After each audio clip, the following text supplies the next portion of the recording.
Hello friends, আশা করছি তোমরা সবাই অনেক অনেক ভালো আছো। আজ বানাবো ব্ল্যাক কালারের একটা পেন্সিল চকার।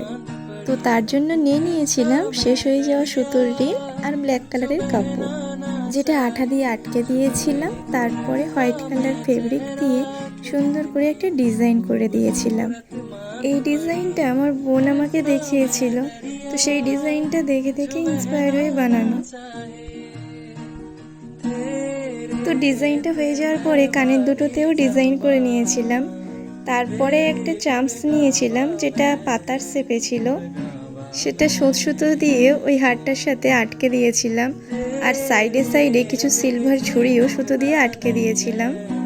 তারপরে ইয়াররিংস দুটোতেও ঝুড়ি আটকে দিয়েছিলাম। তারপরে হারটার সাথে ব্ল্যাক কালারের ট্রাসেল আর হোয়াইট কালারের কাটিং বল লাগিয়ে দিয়েছিলাম। ট্রাসেলের শেষ প্রান্তে দুটো ঝুড়ি আটকে দিয়েছিলাম। ভালো লাগলে লাইক, কমেন্ট এন্ড শেয়ার করো।